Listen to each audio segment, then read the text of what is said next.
Hello guys, it's Adish here and welcome to CO8 by Learn Things. So in this video we are gonna upgrade our calculator using a do while loop. We're gonna make a menu. So let us first see what a do while loop is, what is the syntax, what is difference between do while loop and do while loop. So let us write the do while loop. Write do, then we have parenthesis. In the parenthesis we have statements, then we have while. So till here it is same as while loop except we don't have condition here but we have condition here after the while,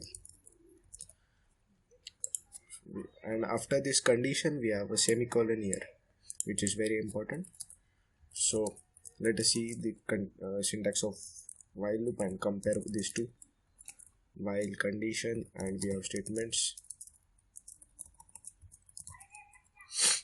So now what a do while loop does, it executes these statements, then it checks for condition. If the condition is true, then the statements are run, and it again checks for condition. If the condition is now false, then it exits from the loop.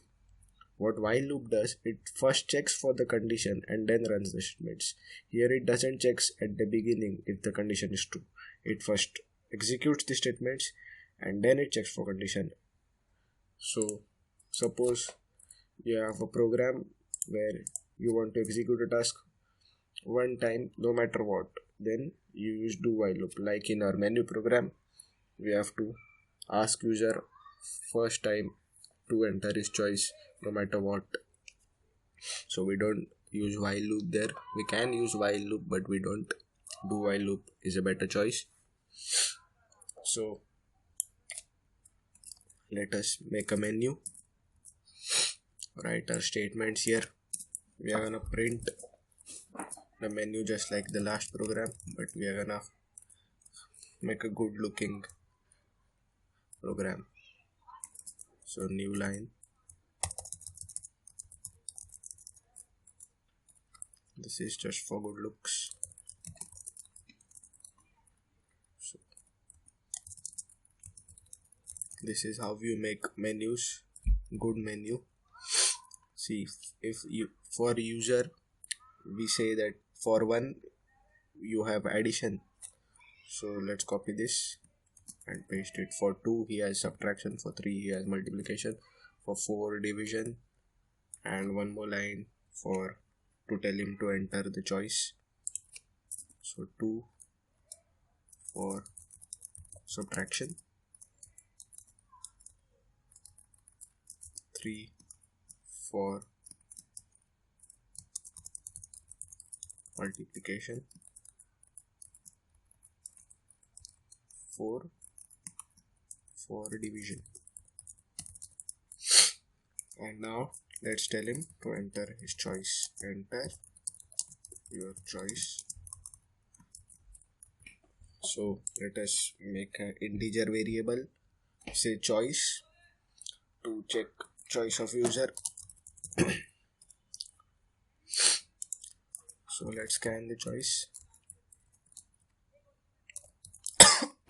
Sorry.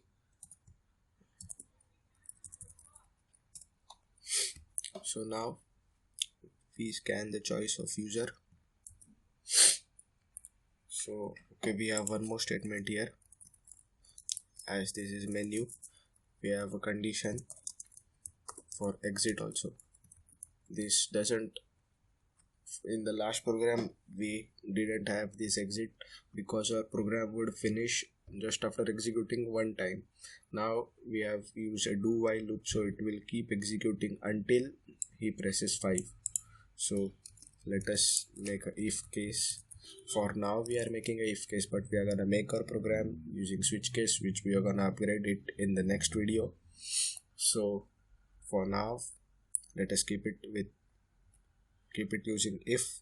So if the choice is equal to 5, then we use break. Okay, let's write in parenthesis break. What break does is it exits from the loop. Wherever the break is there, it exits from the loop.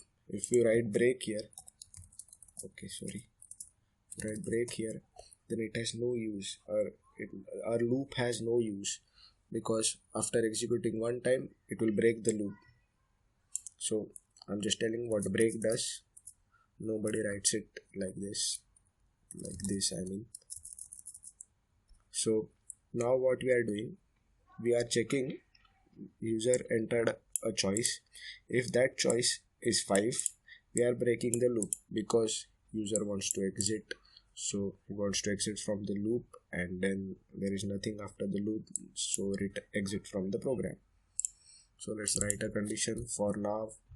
Let us write choice is greater than 0. Okay, or we can directly do it like this. We don't need this if here. And if choice is not equal to 5, our loop will keep running. So let us see. 1 for addition, 2 for nothing.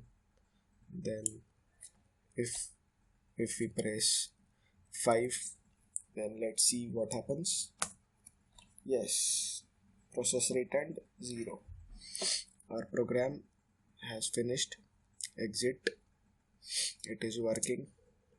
So if choice is not equal to 5, then if we have entered 1, then it checks. If 1 is not equal to 5, yes, 1 is not equal to 5, then it will execute again.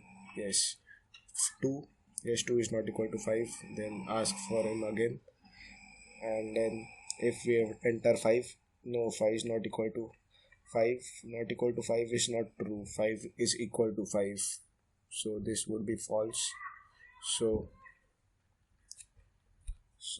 we will exit the loop, and so that's it. So for calculator, for addition, subtraction, multiplication and division, we can do it using if-else ladder, but we have seen if-else ladder before, so we have to learn a switch case. So we will do it using switch case in the next video. You can practice it using if-else and mail the program to me. So thank you very much for watching. Make sure you subscribe and like the video. Thank you very much.